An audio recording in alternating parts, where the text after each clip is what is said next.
Hello বন্ধুরা, কেমন আছেন সবাই? আবার একটা নতুন ভিডিওতে আপনাদের সবাইকে স্বাগত। দেখুন, জ্যাসলিন আজকে আমাকে বিকেলে চা বানিয়ে খাওয়াচ্ছে।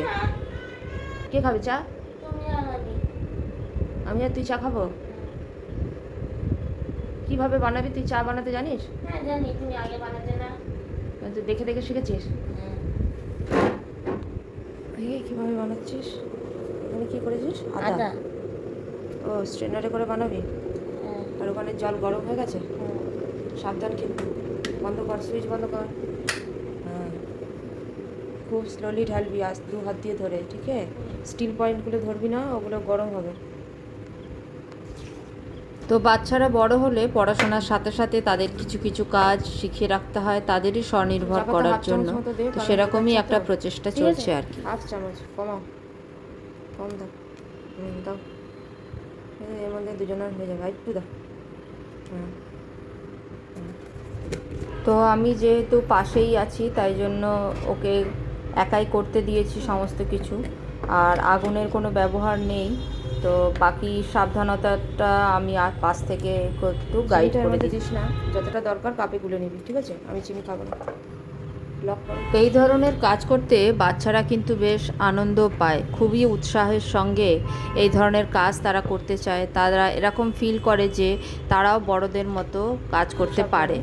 এতে তাদের আত্মনির্ভরের কনফিডেন্সটা অনেকটাই বেড়ে যায়। ধরো। হ্যাঁ।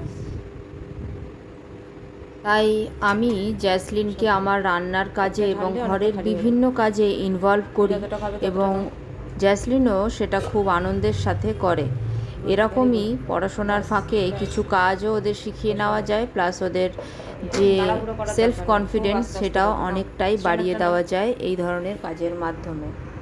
এবং প্রতিটি কাজের সময় তাদেরকে good job, very good, well done এই ধরনের কথা বলে তাদের মনোসংযোগ এবং তাদের কনফিডেন্সটা বাড়ানো যায়।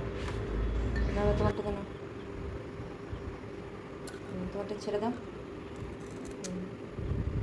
একটু টাইম লাগবে, এতে ফ্লেভারটা বেরিয়ে গেছে।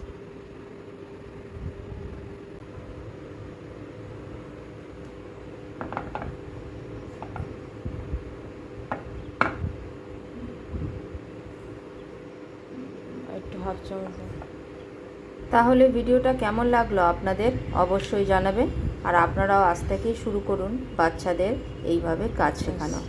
তো আজকে এই পর্যন্তই। মেয়ের হাতের 1 কাপ গরম চা সন্ধেবেলা। থ্যাংক ইউ জ্যাজি, তাকাও, থ্যাংক ইউ।